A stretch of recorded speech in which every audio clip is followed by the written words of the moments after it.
Assalamualaikum warahmatullahi wabarakatuh.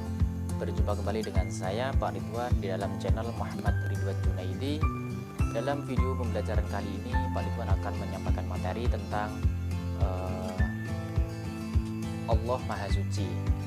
Kalau kemarin kita sudah belajar tentang Allah Zat yang Maha Suci, yakni pada lafaz Subhanallah. Nah, untuk materi kali ini adalah sifat Al-Asmaul Husna, yakni Al-Qudus. Kita nanti akan belajar tentang Al-Qudus. Namun sebelum kita mulai pelajaran pada hari ini, mari adik-adik semua saya ajak untuk berdoa terlebih dahulu agar apa yang kita pelajari nanti diberikan kemudahan, juga ilmu yang kita pelajari nanti dapat bermanfaat dan barokah. Amin Allahumma amin. Bismillahirrahmanirrahim.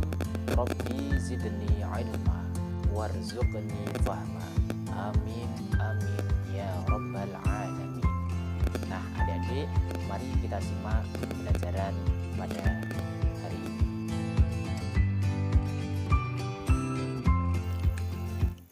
Alhamdulillah, adik-adik semua pinter-pinter sudah membaca doa sebelum belajar. Baik, kita langsung mulai materi pada hari ini.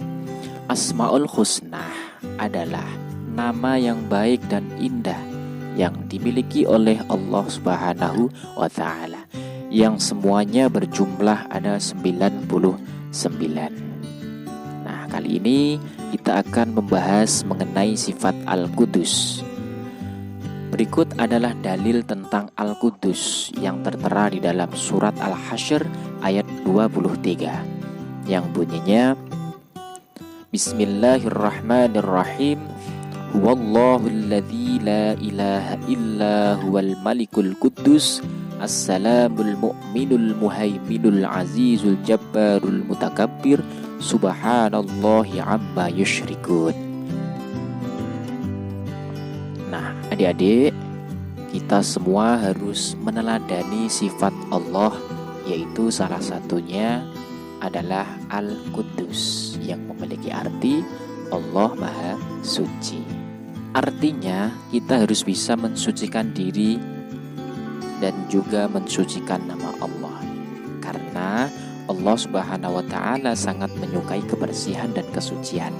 Maka wajib kita untuk selalu suci dan baik, ya, suci baik dari kita ataupun lingkungan sekitar kita. Allah Subhanahu wa Ta'ala menyuruh kita untuk selalu bersuci dan membersihkan diri, terutama dari najis. Maka dari itu kita diwajibkan berwudu, bertayamum sebelum melaksanakan sholat. Untuk menghadap Allah Subhanahu wa Ta'ala, tubuh kita juga harus bersih dari kotoran maupun dari najis, karena Allah adalah Tuhan yang menciptakan kita. Maka dari itu kita harus mensucikan diri saat kita beribadah kepada Allah Subhanahu wa Ta'ala. Mensucikan diri tidak selalu identik dengan membersihkan najis atau kotoran, akan tetapi mensucikan jiwa dan raga dari dosa dengan cara membersihkan hati kita dari perbuatan yang keji dan maksiat, atau juga membersihkan lisan kita dari dusta, perkataan yang buruk dan yang menyakiti hati orang lain. Kita juga harus mensucikan Allah, yaitu dengan cara menghindari dari segala sifat yang menunjukkan kekurangan dan celaan yang tidak pantas untuk Allah Subhanahu wa Ta'ala. Hendaknya kita juga harus senantiasa bertasbih kepada Allah dengan mengucapkan Subhanallahil Azim, yang artinya Maha Suci Allah dengan segala puji baginya. Karena dengan bacaan itu kita bisa selalu mensucikan nama baik Allah Subhanahu wa Ta'ala. Kita harus berterima kasih kepada Allah dan selalu memujinya, karena Dialah yang telah mensucikan diri kita dari aib dan kekurangan.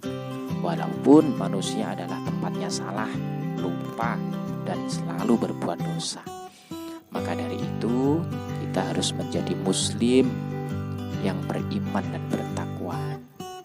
Setiap melakukan kesalahan, kita harus selalu bertaubat kepada Allah Subhanahu wa Ta'ala, agar diri kita disucikan dari segala dosa yang selalu menyelimuti manusia.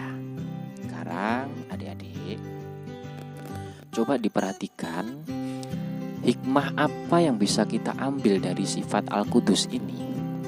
Nah, yang pertama, hikmahnya adalah kita bisa menikmati apapun ketetapan Allah tanpa berprasangka buruk. Maksudnya apa?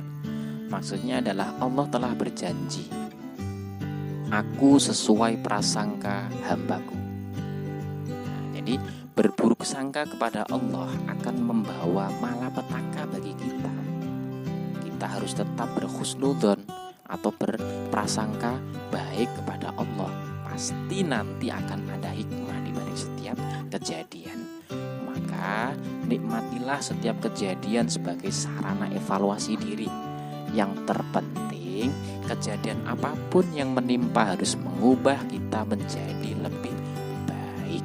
Misal ada bencana, nah itu kita harus meyakini bahwa itu adalah sudah ketetapan dari Allah dan itu semua pasti ada hikmahnya. Jangan kita berprasangka buruk kepada Allah, berarti Allah menghukum kita, tidak. Itu pasti akan ada hikmahnya. Kemudian hikmah yang kedua apa adik-adik? Hikmah yang kedua adalah siap dengan ketidaksempurnaan diri. Maksudnya apa? Maksudnya apa yang kita banggakan sebagai manusia bila kita tidak mempunyai iman, kita serba kalah dengan binatang. Ya, ikan bisa masuk di air dengan berjalan cepat. Nah, kita sebagai manusia masuk ke air, apa bisa kita masuk nyelam dengan cepat seperti ikan? Nah, tidak kan? Ya seperti itu. Manusia pun masih kalah kuat dengan yang namanya badak.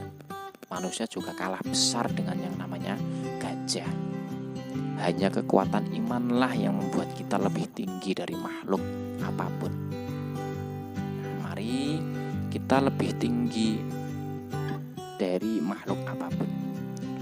Mari kita tutup pintu kesombongan diri dan bukalah lebar-lebar pintu ketawaduan atau pintu rendah diri. Sebab dia adalah orang yang rendah hati, kecuali Allah akan meninggikan derajatnya. Kemudian adik-adik, hikmah yang ketiga adalah siap dengan kekurangan orang lain.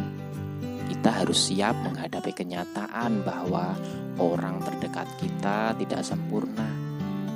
Secara fisik mungkin mendekati ketidaksempurnaan, tapi akhlak tidak ada yang sempurna. Ada yang pamerah, ada yang pemarah, ada juga yang pelit, ada juga yang egois. Nah, kita harus terlatih menghadapi orang-orang terdekat kita, ya, baik itu orang tua kita, baik itu anak kita, maupun pembantu yang ada di rumah kita.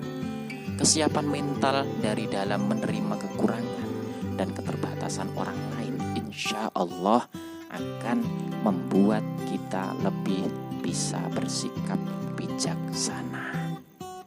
Nah adik-adik, cukup singkat ya materi pada hari ini. Mungkin bisa adik-adik pahami, ya bisa diulang-ulang, bisa diputar ulang biar adik-adik semua paham. Nah untuk tugasnya adik-adik hari ini adalah mengerjakan aktivitas siswa 3.1 ya, itu ada kolom mendaftar dan menurun. Nah itu dijawab. Kemudian adik-adik tugasnya mewarnai kaligrafi yang sudah ada di LKS-nya masing-masing, yakni halaman 27 ya, yang bertuliskan Al-Qudus, itu nanti diwarnai. Boleh adik-adik tulis di situ, boleh juga bisa ditulis di buku gambarnya masing-masing juga boleh, akan lebih bagus. Nah, cukup sekian. penjelasan dari Pak Ridwan. Apabila ada salah kata ataupun kurang pantas, saya pribadi mengucapkan mohon maaf yang sebesar-besarnya. Namun untuk selalu mendukung channel kami, jangan lupa tekan tombol subscribe, like, dan komentar yang baik, serta share untuk mendapatkan jariah, insya Allah. Dan akhirnya, wallahu muwaffiq ila aqwamit thoriq. Assalamualaikum warahmatullahi wabarakatuh.